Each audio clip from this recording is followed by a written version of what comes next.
Hi friends, welcome to ஜென்டாக் channel. இன்றைக்கி நம்ம என்ன பார்க்க போகிறோம் அப்படின்னா, ஒரு சூப்பரான ஈவினிங் ஸ்நாக்ஸ் ரெசிபி தான் பார்க்க போகிறோம்.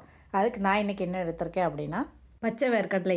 இது வந்து நம்ம ஒரு 4 மணி நேரம் ஊற வச்சுட்டு அதுக்கப்புறமா அவிச்சு எடுக்கணும். அதனால் இதை தனியாக போட்டிருக்கேன். இது கொஞ்சம் கலர் மாறும் அப்படிங்கிறதுனால இதை தனியாக அவிச்சு இருக்கணும் அப்படிங்கிறதுக்காக தனியாக என்ன செய்ய போகிறேன் அப்படின்னா அவிச்சு எடுக்க போகிறேன். அது கூடவே நான் என்ன செஞ்சுருக்கேன் அப்படின்னா, கொஞ்சமாக உப்பு சேர்த்துருக்கேன். உப்பு சேர்த்துட்டு நீங்கள் என்ன செஞ்சுக்கோங்க அப்படின்னா வேக வச்சு எடுத்துக்கோங்க. இப்போ உப்பு சேர்த்து வேக வச்சு எடுத்தாச்சு. கடலை சூப்பராக வெந்துட்டு ஒரு 3லேருந்து 4 விசில் வச்சிங்கனாலே இந்த மாதிரி கடலை சூப்பராக வெந்துடும். கூடுதல் விசில் வச்சிங்க அப்படின்னாக்கி உங்களுக்கு வந்து கடலை வந்து நல்லா குலைவாயிடும். ஓரளவு மீடியமாக இருக்குன்னா ஒரு 4 விசில் சரியாக இருந்துச்சு எனக்கு. இப்போ வந்து இது ஒரு பவுலுக்கு மாற்றியாச்சு. அது போக நான் இன்னும் எக்ஸ்ட்ரா வந்து பச்சை பட்டாணியும் சுண்டலும் நனையப்பட போகிறேன். பச்சை பட்டாணி 1 டம்ளர், சுண்டல் 1 டம்ளர். இதையும் நான் என்ன செய்ய போகிறேன் அப்படின்னா நனைய போட்டு ஊற வச்சு இதையும் வேக வச்சு எடுக்க போகிறேன். பச்சை பட்டாணியும் சுண்டலும் நம்ம ஒரே டயத்தில் என்ன செஞ்சுக்கலாம் அப்படின்னா ஊற போட்டு ஒன்றாவே வேக வச்சுக்கலாம். கலர் மாறாது. சுண்டல் மட்டும், அதாவது அந்த பச்சை பட்டாணி வந்து நீங்கள் ஃப்ரெஷ்ஷாக வாங்கினீங்க அப்படின்னாக்கி கடையில் வந்து இந்த மாதிரி கலர்ஃபுல்லாக இருக்கும். அப்படி இருந்துச்சுன்னா நீங்கள் ஊற வைக்கணும்னு அவசியம் இல்லை. நீங்கள் வந்து வெறும் பட்டாணி வாங்கியிருந்தீங்க அப்படின்னா நீங்கள் ஊற வச்சிங்கன்னா இந்த மாதிரி ஆகிடும். இப்போ ரெண்டையும் நம்ம ஒன்றாவே சேர்த்து ஒரு 4 விசில் வச்சு என்ன செஞ்சுக்கலாம் அப்படின்னா வேக வச்சு எடுத்துக்கலாம். உப்பு சேர்த்து நல்லா வேக வச்சுட்டே பாருங்கள். இந்த மாதிரி சூப்பராக ரெடி ஆகிடுச்சு. இப்போ இது ஒரு 2 பவுலுக்கு நான் மாற்றிக்கிடுதேன்.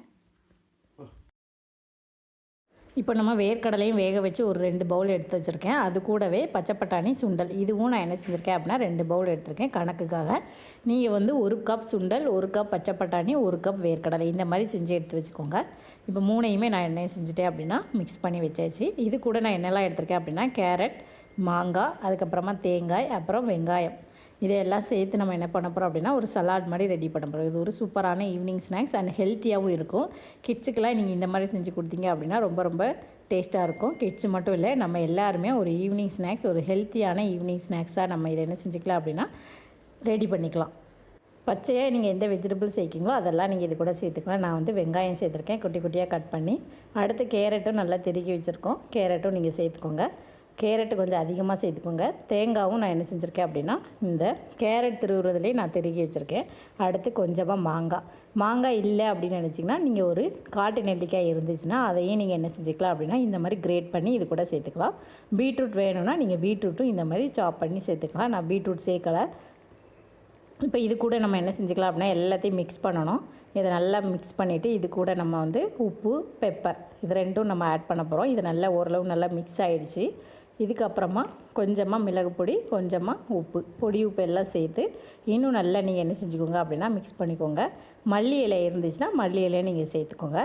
அதுக்கப்புறமா லாஸ்ட்டில் நம்ம என்ன செஞ்சுக்கலாம் அப்படின்னா ஒரு லெமன் எடுத்து அதையும் நம்ம என்ன செஞ்சுக்கலாம் அப்படின்னா புழிஞ்சிக்கலாம். எனக்கு வந்து லெமன் வந்து காயாக தான் கிடச்சிச்சு, பழம் கிடைக்கல. அதனால் நான் என்ன செஞ்சுட்டேன் அப்படின்னா லெமன் காயை கட் பண்ணி என்ன செஞ்சுட்டேன் அப்படின்னா சேர்த்துட்டேன். லெமன் காயாக இருந்துச்சுன்னா கொஞ்சம் புளிப்பு வந்து கம்மியாக இருக்கும். அதனால் பழமாக இருந்துச்சுன்னா புளிப்பு நல்லா இருக்கும். அதனால் நீங்கள் வந்து காயாக இருந்துச்சுன்னா 2 பீஸ் சேர்த்துக்கோங்க லெமன் ஜூஸ். பழுத்த பழமாக இருந்துச்சுன்னா ஒரு அரை பழமே நமக்கு வந்து சரியாக இருக்கும். இப்போ இது எல்லாத்தையும் நல்லா மிக்ஸ் பண்ணியாச்சு. பாருங்கள், ஒரு சூப்பரான ஹெல்த்தியான ஈவினிங் சலாட் ரெசிபி ரெடி ஆகிடுச்சு. இதுக்கப்புறம் நம்ம வந்து பவுலில் சர்வ் பண்ணிக்கலாம். நல்லா மிக்ஸ் பண்ணணும். ஒன்றுக்கு ஒன்று நல்லா மிக்ஸ் ஆனதுக்கப்புறமா நீங்கள் சர்வ் பண்ணுங்கள். சிலர் வந்து இதுக்கு மேலே சீசனிங் பண்ணுவாங்க. தாளித்து ஊற்றுறதுனால நீங்கள் ஊற்றிக்கலாம். நான் இன்றைக்கி சீசனிங்லாம் பண்ணலை. ஒரு சூப்பரான ஹெல்த்தியான ரெசிபி அப்படிங்கிறதுனால இதில் ஆயில் சேர்க்கக்கூடாது அப்படிங்கிற ஒரே காரணத்துக்காக நான் வந்து ஆயில் இல்லாமல் சீசனிங் பண்ணாமலே செஞ்சுருக்கேன். உங்களுக்கு விருப்பம்னா நீங்கள் தாளித்து சேர்த்திங்க அப்படின்னா அது ரொம்ப சூப்பரான எக்ஸலண்ட் டேஸ்ட்டாக இருக்கும். அதுக்கு நீங்கள் வந்து ஒரு பேனில் எண்ணெயும் கடுகும் சேர்த்துட்டு கொஞ்சமாக கருவேப்பில் மட்டும் சேர்த்துட்டு அதை அப்படியே நல்லா அந்த கருவேப்பில் நல்லா முருக ஆரம்பிச்சிச்சு அப்படின்னா நீங்கள் அடுப்பை ஆஃப் பண்ணிக்கலாம். வெங்காயம்லாம் சேர்க்கணும்னு அவசியம் இல்லை.